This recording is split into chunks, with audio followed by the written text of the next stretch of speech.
아르놀피니 부부의 초상 그 시대에는 그 요소들이 그냥 들어간 것들이 없기 때문에 다 의미가 있을 법한 게 이 시대에 초상화를 그린다는 건 가족 사진 찍는 것처럼 8만 원 이렇게 끝낼 문제가 아니라는 거. 그리고 빨간색 신발이 약간 일종의 PPL. 진짜 아무 말 하는구나. 저는 스탠드업 코미디언 홍승상이고요. 저는 도슨트 박수현입니다. 여러분 안녕하세요. 아주 오랜만에 뉴욕에서 돌아온 이제 박수현 도슨트와 함께 하기로 했습니다. 앞으로 네. 계속 할 건 아니고요. 박수현 도슨트가 이 사회에서 자리를 잡을 때까지만 저희 채널의 기생을 뭐라고? 뉴욕에 3개월 동안 갔다 오셨어요. 네 맞아요. 어떠셨나요? 그냥 뭐 미술관에 미친 사람처럼 딱히 목적이 있어서 간 건 아니고 그냥 미술관 보러 간 거죠. 미술관 보고 그냥 공부하고 경험하고 실제로 보는 게 또 차이가 있나요? 그걸 보고 싶었어요. 실제로 보면 차이가 있을까? 그걸 보고 싶어서 간 거였고 한국에서 일이 없었던 건 아니죠. 자, 이 얘기를 왜 했냐면 왜 직접 가서 보는 게 좋은가? 이제 발터 베냐민이 언급한 아우라 원본성에 대한 얘기인데 너무 오래된 이론 너무 오래된 이론이지만 아직까지 사람들한테 추앙받고 있는 사실 그 이론 이후에 대체할 만한 없죠. 사진 발명 이후에 복제가 가능해진 예술 세계에서 베냐민의 이론이 죽으려면 복제와 사진을 전복할 만한 다른 기술이 나와야 되지 않나 라는 생각이 있는데 NFT가 그거 하려다가 망했으니까 아직까진 우리 베냐민 선생님이 망명은 했지만 좋다. 그래서 여러 가지 그림 보는 방식이 있지 않습니까? 이렇게 들어가는 게 맞는지 모르겠는데 오늘 할 얘기 네. 그림을 보는 방법에 대해서 좀 얘기를 하고 싶어요. 사실 저도 도슨트로서 가지고 있는 어려움 중에 하나가 세상에는 작가가 너무 많습니다. 그중 진짜 인정하는 작가는 몇이나 되나요? 어떨 때는 내가 처음 보는 작가들도 있고 내가 알고 있는 작가의 처음 보는 작품들도 있고 그럴 때 제가 작품을 어떻게 보는지 어떤 식으로 해석하는지 감상하는지 이런 것들을 홍승상 님과 함께 얘기를 한번 해보려고 합니다. 그러니까 저 같은 경우는 미술관 가서 일단은 노이즈 캔슬링을 끼고 그리고 미술관 혼자 가는 걸 좋아해서 전 전시 보러 가는 거 혼자 가는 걸 좋아해서 작품을 보고 아 이 정도 봤으면 됐다 싶을 때 좀 캡션을 보고 그래서 앞에서 조금 멍을 때려야 돼요. 왜냐면 그게 조금 있어 보이거든요. 제가 추천하는 방법 있어 보이려고 미술관에 이제 또 가시는 약간 그러니까 가는 건 내 취미 판단이지만 그 다음에 사진만 찍고 지나가는 사람들 앞에서 우월감을 조금 더 느끼기 위해서 난 이 그림을 더 오랫동안 감상한다. 그러면 이제 가로와 세로의 길이가 있어요. 101.2cm 막 이렇게 적혀 있잖아요. 가로와 세로를 암산으로 곱하다든가 그러면 앞에서 시간을 굉장히 오래 쓸 수 있습니다. 이거 좋은 관람 방법. 근데 저 같은 경우는 캡션을 일단 안 봐요. 저는 심지어 전시 보러 가기 전에 후기 있잖아요. 그런 것도 아예 안 보고 왜냐면 내가 사전 정보가 많으면 많을수록 순수하게 내가 그 작품을 처음 마주했을 때의 감정, 감상, 내 느낌 이런 게 좀 흐려질까봐 유명한 그림이라고 하더라도 내가 처음에 딱 보고 느껴진 그 순간을 만끽하고 싶어서 보통의 전시는 가장 유명한 작품을 포스터나 이런 홍보물에 맞아요. 그래서 그냥 가요.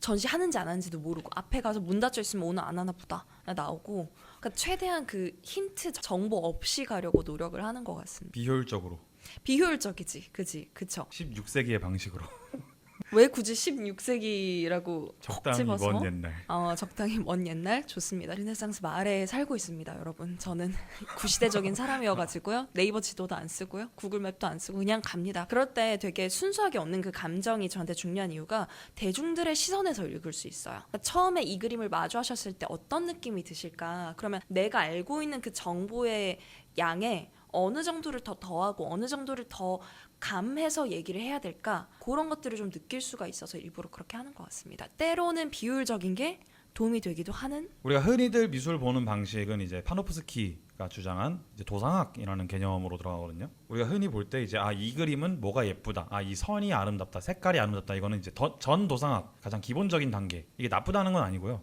그리고 그 다음에 도상학적인 단계 어떤 거기서 사물이 갖고 있는 작품의 요소들이 갖고 있는 상징이라든가 은유 이런 것까지 파악을 하는 게 도상학이다. 그 다음에 도상 해석학으로 들어갈 수 있는데 이거는 이 작품이 그려진 시기나 작가의 개인사 혹은 뭐 그려진 지방이나 이런 것들의 요소를 종합해서 조금 더 작품을 한층 더 깊게 볼 수 있는 방식이라고 하는데 솔직히 말해서 저는 전 도상학적으로만 봐도 좋지 않을까. 저는 도슨트로서 어떤 생각이 많이 드냐면 오히려 요즘 대중분들이 굉장히 전시도 많이 다니고 도슨트 투어도 많이 들으시면서 수준이라고 해야 될까요? 많이 높아지셨어요. 아는 배경 지식도 많아지시고 그러다 보니까 오히려 그 함정에 빠지는 것 같아요. 전 도상학적으로 볼 수 있는 눈을 점점 잃어가고 있다고 생각이 듭니다. 예를 들면 우리가 어떤 그림을 봤어요. 그러면 그 그림만이 가지고 있는 그냥 육안으로 확인할 수 있는 조형적인 부분이 있어요. 요소가 있어요. 특히 우리나라 대중분들이 그걸 되게 어려워하세요. 바로 라벨을 보려고 하고 무슨 작가네? 그럼 내가 알고 있던 무슨 작가의 다른 작품을 가지고 배경 지식을 개입을 해서 해석을 하려고. 그게 나쁜 해석이 아니에요. 사실은 그게 더 고차원적인 해석인데 우리는 그 사전의 단계를 뛰어넘는다라는 거죠. 저도 배경 지식들이 계속 침투할 때가 있어요. 그러니까 그게 저한테는 잡음으로 느껴져요. 그거 없이 순수하게 전 도상학적으로 이 그림을 보고 싶어하는 그런 욕심이 있다라는 거죠. 그래서 여러분들에게 오늘 우리가 같이 그림 보면서 말씀드리고 싶은 건 이 그림을 딱 보실 때 무엇이 보이나요? 부터 시작하셨으면 좋겠어요. 이게 약간 그런 것 같아. 나이가 먹어가면서 그런 비유가 또 이상한 얘기를 하려는 표정을 벌써부터 구기지 마세요. 나이가 들어가면서부터 뭔가 이상. 이게 있잖아요. 옛날에 우리 어렸을 때는 상대방의 이성이나 동성의 외모만 보고 이제 마음에 든다, 연애하자. 이게 전도상학적인 해석이란 말이죠. 근데 어느 순간 나이가 들어가면서 조건을 따지게 되고 집안을 따지게 되고 그 라벨 학력을 보게 되면서 얘는 이런 사람이구나를 파악하는 적당한 비유 어떻습니까? 근데 비유 진짜 잘하신 것 같아요. 정말로. 그러니까 우리가 순수한 눈으로 어린아이들이 예쁘고 잘생긴 사람을 바로 파악한다 그러잖아요. 그런 순수한 눈으로 그림을 같이 읽으실 수 있으면 좋을 것 같아요. 이제 도상 해석학적으로 가면은 이제 할머니 할아버지들 같은 경우에 짝을 데려갔는데 너 남양홍 씨야? 우리 8대 손이 남양홍 씨랑 척을 지었다고. 이게 시대 역사적인 배경으로 그렇네. 들어가는. 오늘 그림 하나를 보면서 같이 알아볼 건데 도상학적으로 가장 유명한 그림 중 하나죠. 이제 아르놀피니 부부의 초상을 가져왔습니다. 여기 지금 자료 나올 거고요. 그래서 혹시라도 우리 도슨트님이 이 그림을 그럴 리 없겠지만 설명할 기회가 생긴다면 어떻게 이제 하실 것 같으세요?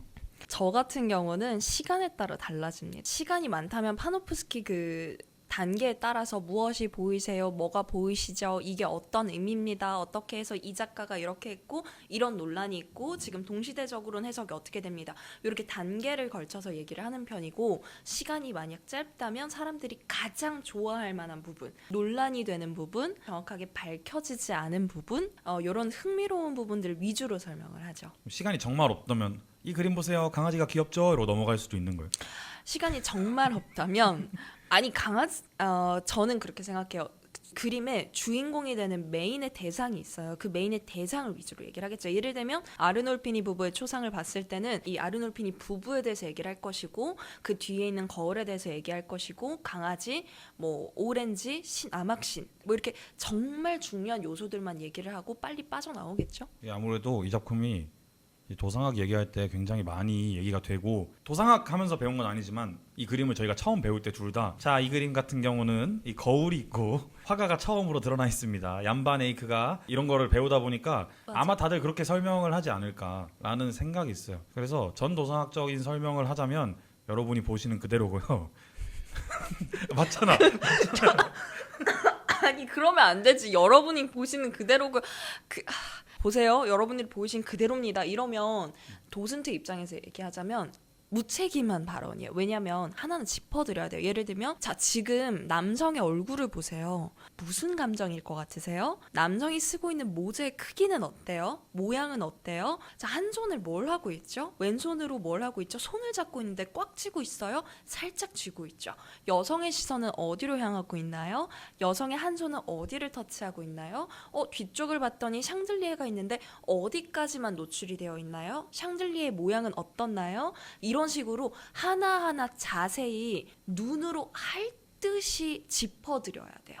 그게 전 도상학적인 해석 첫 번째 스텝이 되겠습니다. 제가 하고 싶었던 말이 이거고요. 아니 제가 하면 당신의 역할이 없으니까 제가 또 큰 이렇게 그림으로 자신을 감사합니다. 낮추고 남을 높이는 그런 감사? 뭐 그런 부분이 이제 기본적으로 보는 방식이라면 도상학에서는 굉장히 많은 상징과 은유, 심볼들로 분석을 하게 되는데 전도상학적으로 더 설명할 게 있을까요? 저는 그런 걸 얘기할 것 같아요. 그러니까 색에 대해서 얘기를 할 것 같아요. 그러니까 조형적인 요소를 저는 먼저 보려고 하거든요. 사람의 얼굴, 피겨, 형상이 될 수도 있을 것이고 색이 될 수도 있고 색이 서로 조화를 이루느냐 대비를 이루느냐 뭐 이런 게 될 수도 있고 선의 흐름이 될 수도 있고 시선의 흐름이 될 수도 있는데 여기서 제일 먼저 드러나는 건 초록색 옷. 이 부인 안에 초록색 옷과 그 배경에 있는 빨간색 벨벳처럼 보이죠? 벨벳 질감의 어떤 뒤쪽에 있는 배경의 요소, 침대.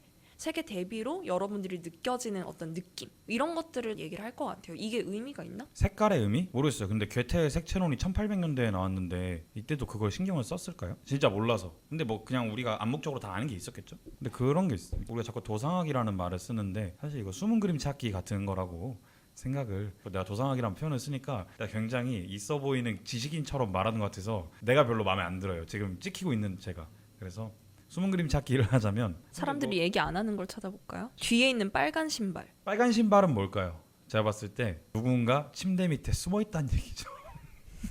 근데 침대 밑에 숨기는 공간이 너무 없지 않아요? 마른 사람, 아이가 숨어 있다는 거예요. 근데 아이 신발치고는 신발이 너무 큰 거 같은데? 그래서 이 시기에 이제 조혼이 굉장히 위험한 관습이었다. 아르놀핀이 지금 여자 아르놀핀이 얼굴 보이시나요? 상당히 어립니다 지금.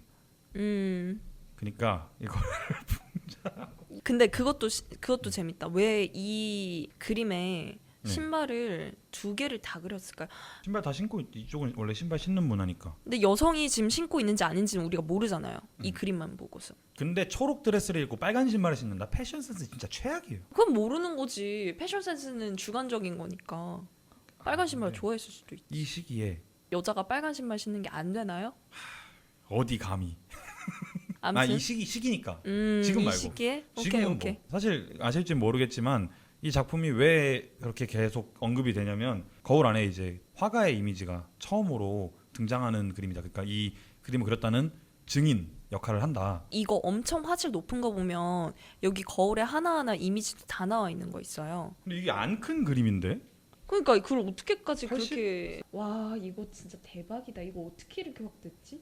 화가가 증인으로 나타나고 그 위에 서명이 있죠. 화가의 서명, 작가의 서명이 그림 속에 등장한다 이러면서 조금 주체적으로 행동하려고 한다. 이런 게 있고 뭐 흔히들 안 거울이라고 하는 게 재밌는 요소가 보통 이제 우리 그림 속에서 화가의 존재를 볼 수 있는 거는 자화상 아니면 없어요. 아니면 뭐 시그니처 사인이라던가 화가가 본인의 어떤 시선을 본인의 존재를 표현하려고 했다는 본인의 이미지를 거기다가 남겼다라는 점에서 굉장히 흥미로운 거죠. 왜 남기려고 했을까? 그의 시선이 왜 이 이미지 속에서 필요했을까? 이런 것들을 좀 생각하면 좋을 것 같고 고등학생 때 맨 처음에 이 그림을 봤는데 그때 제가 들었던 생각이 뭐냐면 그거랑 또 벨라스케스 그림 그것도 있잖아요. 거울 하면 나오는 게 우리가 그림에서 보여지는 사람들의 앞모습만 볼 수 있잖아요. 근데 그 뒷모습을 볼 수 있는 장치가 있다는 게 굉장히 흥미로웠어요. 그래서 저는 그 당시에 그림 그릴 때 거울 넣고 했던 작업을 했었던 것 같아요. 이 작품에 영감을 받아가지고. 그림 속에서 이런 장치를 할 수 있는 게 거울 아니면은 창문 아니면은 문, 다른 차원으로 향할 수 있는 것들, 이미지를 보여줄 수 있는 것들 이런 게 굉장히 흥미로웠어요. 이게 시대적인 배경으로 들어가면은 이 두 명의 신분이 다르다라는 게 좀 유력하대요. 예를 뭐 보면은 결혼식이라는 가정하에 지금 논란은 있지만, 그러니까 이 남자가 귀족이 아니거든요. 상인 계층인데 돈을 많이 번 지방 자체가 응접실에 침대가 있는 문화 자체가 어디지? 자막으로 나갈 거고요. 아무튼 그런 문화가 이제 무역지대였기 때문에 돈을 많이 번, 그러니까 신흥 자본가와 여자 같은 경우는 장신구를 많이 찾죠. 그래서 귀족인지는 모르겠는데 아무튼 남자가 장신구를 안 찬 점에서 귀족이 아니다라는 걸 보여주고, 이거 원래 귀족들만 하는 그런 그림이거든요. 그걸 조금 남자도 장신구 찾는데 이레즘이에요. 오케이. 블루칼라 운송업 하려면 형님들이 좀 힘도 세고 뭐 그럴 수도 있. 이 약탈을 하는 사람들과 매번 만나다 보니까 이 산전수전 다 겪은 사람이란 말이에요. 표정에서 좀 나타나네요. 표정에서 지금 오케이, 표정. 이 교작 결혼 이런 걸로 감흥을 받지 않는다. 근데 이게 되게 재밌는 게 뭐냐면 시대가 달라지고 해석이 조금씩 달라지잖아요. 옛날에 이게 결혼식이었다, 아니다, 이게 뒤집히고 이러니까 지금 우리가 알고 있는 사실도 5년 지나고 10년 지나면 또 뒤집힐 수 있다라는 점인 거지. 그래서 저는 도슨트 해설할 때 되게 중요하게 여기는 게 지금 학계에서 보는 시선은 이렇습니다. 하지만 뒤집힐 수 있는 여지가 있으니까 여러분들만의 상상으로 해석을 또 해보셔도 좋을 것 같아요. 이런 식으로 좀 열어두려고 하는 편이에요. 왜냐면 그림에 정답이 있다고 말씀드리면 되게 닫힌 해석이 되거든요. 저는 항상 열린 해석을 지향을 하기 때문에. 열린 해석은 사실 책임이 좀 없는 해석일 수도 있죠. 책임이 없다라고 표현할 수도 있지만 알려드리긴 하지만 여러분들의 해석의 어떤 그 창작 자유도 해치지 않는 그 중간선을 유지하는 게 굉장히 중요해요. 그러니까 그게 다 그거잖아요. 이 사람이 다 결국 부유하다 이런 걸 보여주려고 요소들로 다 넣은 거잖아요. 그죠? 돈은 많은데 나 선은 안 넘었다. 그러니까 완전 귀족처럼 방을 보석으로 꾸미고 막 이러진 않았다. 근데 그래도 이거 보면 알지? 약간 이런 느낌. 그러니까 이게 사실 그 시대에는 하나하나의 그 요소들이 대상들이 그냥 들어간 것들이 없기 때문에 그러니까 저는 그렇게 생각해요. 특히 그 시대에 따라서 지금 이게 16세기죠. 예. 15세기인가? 15세기네. 16. 특히 15세기, 16세기 그 당시의 그림을 보다 보면 이 시대는 약간 다 상징적인 것들을 썼던데 그러면 내가 보고 있는 이 빨간 신발은 무슨 의미일까 이러면서 집에 가서 그걸 한 번 더 보는 거예요. 그래서 저는 미술관에 갈 때 어떻게 하냐면 한 번 가잖아요. 집에 와서 공부하고 한 번 더 가요. 아니면은 그래도 집에서 뭐 이미지를 한 번 더 본다던가 내가 찍어왔던 사진을 그런 식으로 극치. 비효율의 극치인데 한 번 보고 두 번 보고 세 번 볼수록 그 느낌이 달라지니까 겹겹이 그 해석이 계속 레이어가 쌓이면서 더 풍부한 해석이 가능하고 그림을 읽는 훈련도 계속해서 할 수 있다고 생각을 합니다. 빨간 구두에 대해서 얘기하는 게 없어요. 그 전통적인 도상학적 관점에서는 그 성경에 기반해서 너가 거룩한 곳에서 신발을 어쩌고 벗어라 이걸 관련해서 결혼 중이어서 신발을 둘 다 벗어놓은 거다. 그러니까 일단은 부인의 신발이라는 거는 기정사실화된 것 같아요. 근데 그쵸? 그럴 수 있어요. 그 우리가 너무 의미를 하나하나 막 다 찾으려고 하다 보면 사실 아니야 이거는 근데 상징이 있었을 것 같은데 자랑하려고 한 거 아닐까? 비싼 거다. 그냥 진짜 그 오렌지랑 같은 의미였을 수도 있을 것 같아요. 부자 상인이었다. 비싼 걸 알려주는. 오케이. 만족할 만한 답이 안 나왔네. 네. 그 빨간 색깔 그리고 빨간색 신발이 뒤쪽을 향해서 벗어져 있잖아요. 그럼 보통 사람이 신발을 벗을 때 그 방향에 맞게 벗는단 말이에요. 그러면 왜 굳이 빨간색 소파 쪽으로 갔을까? 그러니까 빨간색을 나타내기 위해서는 소파나 침대만 있었어도 되는데 왜 굳이 신발을 더 그렸을까? 나 지금 신발에 약간 집착하고 있는 것 같긴 한데. 앞을 향하게 신발을 이렇게 쓰면 실내화처럼 안 보인단 말이에요. 그래서 이렇게 바꾸는 게 아닐까. 그러니까 굳이? 얀바네이크가 굳이? 얀바네이크가 아니라 아놀 피니시가 그 신발이 그 너무 소파 같잖아요. 이 빨간 신발 얼마짜린지 알아? 당신 연봉으로도 못 사는 거야. 얼마 벌어? 생각보다 많이 버네. 당신 6개월 돈으로도 못 사는 거야. 이렇게 해가지고 좀 제대로 보이게 브랜드 좀 보이게 해줘요. 왜냐면 보통 신발 이제 발 닿는 부분에 맞아. 슬리퍼에 로고가 적혀 있으니까. 맞아요. 맞아.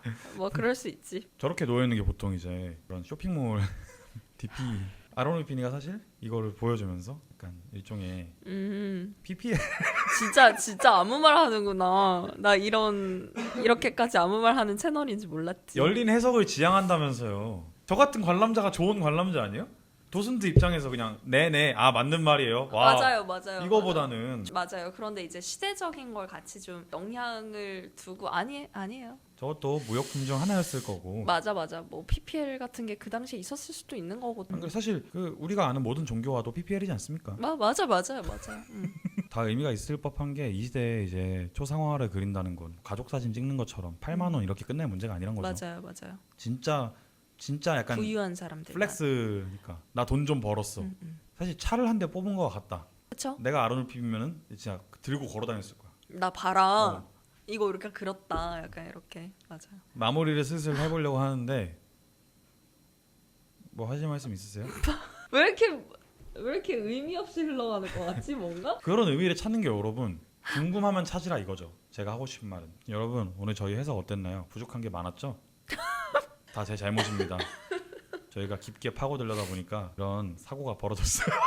자, 이렇게 오늘 저희 그림 어떻게 보면 좋을까에 대해서 한번 얘기를 나누어 보았는데요. 어떠셨나요? 저는 되게 여러분들이랑 얘기하고 싶었던 게 지금은 사실 너무 교과서 같은 작품을 가져오긴 했지만 다음에 기회가 된다면 그냥 하나하나를 좀 같이 아예 저도 모르는 작품을 가지고 와서 좀 같이 보면 좋을 것 같아요. 네, 저희는 다음 시간에 뵙도록 하겠습니다. 저는 스탠드업 코미디언 홍승상이었고요. 도슨트 박수현이었습니다.